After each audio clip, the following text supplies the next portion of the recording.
Hi hello ಎಲ್ರಿಗೂ ನಮಸ್ಕಾರ. Welcome back to my channel. ನಾನು ರಮ್ಯಾ. ಇವತ್ತಿನ ಒಂದು ವಿಡಿಯೋದಲ್ಲಿ ಈ ಸಖತ್ತಾಗಿರೋ ಒಂದು ವೆದರ್ಗೂ ಚಳಿಗೆ ಈ ರೀತಿ ಕಬಾಬ್ ಮಾಡ್ಕೊಂಡು ತಿಂದರೆ ಚೆನ್ನಾಗಿರುತ್ತಲ್ವ. ಇದನ್ನು ಯಾವ ರೀತಿ ಮಾಡೋದು ಅಂತ ನಾನು ನಿಮಗೆ ತಿಳಿಸ್ಕೊಡ್ತೀನಿ. ಅದಕ್ಕಿಂತ ಮುಂಚೆ ಯಾರೆಲ್ಲ ನನ್ನ ಚಾನಲ್ನ ನೋಡ್ತಿದ್ದೀರೋ ದಯವಿಟ್ಟು ಸಬ್ಸ್ಕ್ರೈಬ್ ಮಾಡ್ಕೊಳ್ಳಿ. ಹಾಗೆ ಒಂದು ಲೈಕನ್ನು ಕೊಟ್ಟು ನಿಮ್ಮ ಫ್ರೆಂಡ್ಸ್ ಆ್ಯಂಡ್ ಫ್ಯಾಮಿಲಿಗೆ ಶೇರ್ ಮಾಡಿ. ಬನ್ನಿ ಇದನ್ನು ಯಾವ ರೀತಿ ಮಾಡೋದು ನೋಡೋಣ.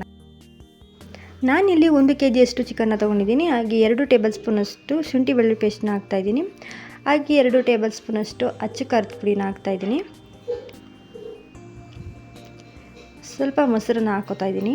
ಮೊಸರು ಹಾಕೋದ್ರಿಂದ ತುಂಬಾ ಸಾಫ್ಟಾಗಿ ಚಿಕನ್ನು ಚೆನ್ನಾಗಿ ಬೇಯುತ್ತೆ. ಹಾಗಾಗಿ ನೆಕ್ಸ್ಟ್ ಇದಕ್ಕೆ ಪುದೀನ ಸೊಪ್ಪು, ಕೊತ್ತಂಬರಿ ಸೊಪ್ಪನ್ನ ಸಣ್ಣದಾಗಿ ಕಟ್ ಮಾಡಿಕೊಂಡು ಆ್ಯಡ್ ಮಾಡ್ಕೋತಾ ಇದ್ದೀನಿ.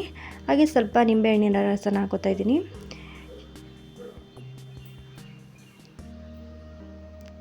ರುಚಿಗೆ ತಕ್ಕಷ್ಟು ಉಪ್ಪು,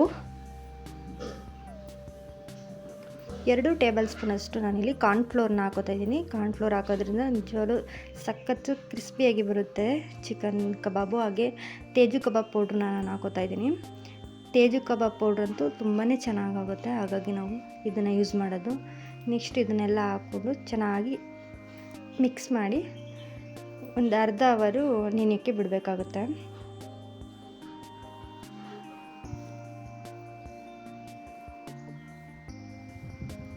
ನೆಕ್ಸ್ಟು ಇದಕ್ಕೆ ಚಟ್ನಿ ಇದ್ದರೆ ಎಷ್ಟು ಚೆನ್ನಾಗಿರುತ್ತಲ್ವ, ಹಾಗಾಗಿ ನಾನಿಲ್ಲಿ ಚಟ್ನಿನ ಮಾಡ್ಕೊತಾ ಇದ್ದೀನಿ. ಬೆಳ್ಳುಳ್ಳಿ ಒಂದು 6, ಹಾಗೆ 2 ಹಸಿಮೆಣಸಿನ್ಕಾಯಿ, ಟೊಮೆಟೊ ಅರ್ಧ, ಈರುಳ್ಳಿ ಅರ್ಧ, ಕೊತ್ತಂಬರಿ ಸೊಪ್ಪು ಸ್ವಲ್ಪ, ಪುದೀನ ಸೊಪ್ಪನ್ನ ಹಾಕೋತಾ ಇದ್ದೀನಿ. ಸ್ವಲ್ಪ ನಿಂಬೆಹಣ್ಣಿನ ರಸನ ಹಾಕೋತಾ ಇದ್ದೀನಿ. ನಿಜವಾಗ್ಲೂ ತುಂಬ ಚೆನ್ನಾಗಿರುತ್ತೆ ಈ ಒಂದು ಚಟ್ನಿ. ಹಾಗೆ ಸ್ವಲ್ಪ ಹುಣಸೆ ಹಣ್ಣಿನ ರಸನ ಹಾಕೋತಾ ಇದ್ದೀನಿ. ರುಚಿಗೆ ತಕ್ಕಷ್ಟು ಉಪ್ಪು.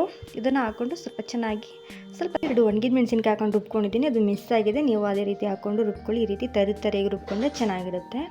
ನೆಕ್ಸ್ಟು ಎಣ್ಣೆ ಕಾಯಲಿಕ್ಕೆ ಇಟ್ಟಿದ್ದೀನಿ. ಇದು ಸ್ವಲ್ಪ ಕಾದ ನಂತರ ನಾವೀಗ ಕಬಾಬ್ನ ಒಂದೊಂದಾಗಿ ಈ ರೀತಿ ಹಾಕೋಬೇಕಾಗುತ್ತೆ. ಈ ರೀತಿ ಎಣ್ಣೆ ಚೆನ್ನಾಗಿ ಕಾದಿದರೆ ಕಬಾಬು ನಿಜವಾಗ್ಲೂ ತುಂಬಾ ಚೆನ್ನಾಗಿ ಬರುತ್ತೆ. ಈಗ ಎಲ್ಲ ಒಂದೊಂದಾಗಿ ಹಾಕ್ಕೊಂಡು ಸ್ವಲ್ಪ ಅದು ಬೇಯೋದಕ್ಕೆ ಬಿಡಬೇಕಾಗುತ್ತೆ.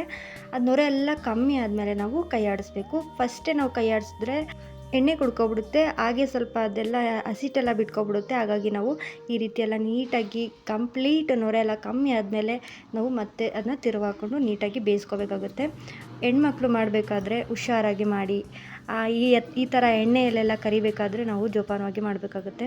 ನೆಕ್ಸ್ಟು ಇಷ್ಟೆಲ್ಲ ಆದಮೇಲೆ ನಾನು ಇಲ್ಲಿ ಒಂದು 2 ಹಸಿಮೆಣಸಿನ್ಕಾಯಿನ ಕಟ್ ಮಾಡಿ ಹಾಕ್ಕೊಂಡು ನೆಕ್ಸ್ಟು ಕರ್ಬೇವಿನ ಸೊಪ್ಪನ್ನ ಹಾಕೋತಾ ಇದ್ದೀನಿ.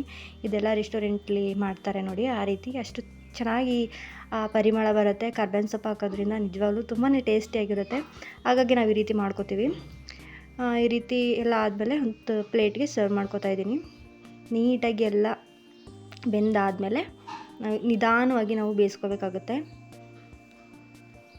ಈ ರೀತಿ ಒಂದು ತಟ್ಟೆಗೆ ಸರ್ವ್ ಮಾಡ್ಕೊಬಿಟ್ಟು ಇದ್ರ ಜೊತೆಗೆ ರಸಮು ಅಥವಾ ಚಿತ್ರಾನ್ನ, ರೈಸ್ ಐಟಮು ಈ ರೀತಿ ಅಥವಾ ಬೇಳೆ ಸಾಂಬಾರು, ಈ ಟೊಮೊಟೊ ಸಾಂಬಾರೆಲ್ಲ ಇದ್ದರೆ ನಿಜವಾಗ್ಲೂ ಸಖತ್ ಕಾಂಬಿನೇಷನ್ ಅಂತಲೇ ಹೇಳ್ಬೋದು. ನಿಜವಾಗ್ಲೂ ತುಂಬ ಚೆನ್ನಾಗಾಗಿತ್ತು ಕಬಾಬ್ ಮಾತ್ರ. ನೀವು ಟ್ರೈ ಮಾಡಿ, ಹೇಗಿತ್ತು ಅಂತ ಕಮೆಂಟ್ ಮಾಡಿ ತಿಳಿಸಿ. ಹಾಗೆ ಎಕ್ಸ್ಟ್ರಾ ಒಂದು ಸ್ವಲ್ಪ ಕರ್ಬೇವಿನ ಸೊಪ್ಪನ್ನ ಎಣ್ಣೆಗೆ ಹಾಕಿ ಕಬಾಬ್ ಮೇಲೆ ಹಾಕೊಂಡು ತಿಂದರೆ ನಿಜವಾಗ್ಲೂ ಸಖತ್ತಾಗಿ ಟೇಸ್ಟಿಯಾಗಿರುತ್ತೆ ಅಂತಲೇ ಹೇಳ್ಬೋದು. ರೆಸ್ಟೋರೆಂಟಲ್ಲೆಲ್ಲ ಸ್ವಲ್ಪ ಹೀಗೇ ಕೊಡೋದು. ಹಾಗಾಗಿ ನಮ್ಮ ಮನೇಲಿ ಇದೇ ರೀತಿ ಮಾಡಿಕೊಟ್ಟು ತುಂಬಾ ಇಷ್ಟಪಟ್ಟು ತಿಂದರು ಇದೊಂದು ರೆಸಿಪಿನ. ಹಾಗೆ ನಿಮ್ಮ ಮನೇಲೂ ನೀವು ಮಾಡಿಕೊಡಿ, ಖುಷಿಯಾಗಿ ತಿಂತಾರೆ, ಅಷ್ಟು ಟೇಸ್ಟಿಯಾಗಿರುತ್ತೆ. ಹಾಗೆ ಮುಂದಿನ ವಿಡಿಯೋದಲ್ಲಿ ಸಿಗ್ತೀನಿ. ಅಲ್ಲಿವರೆಗೂ ನಗ್ನಾಗ್ತಾ ಇರಿ, ಖುಷಿಯಾಗಿರಿ ಅಂತ ಹೇಳ್ತಾ tata bye bye, take care, thank you.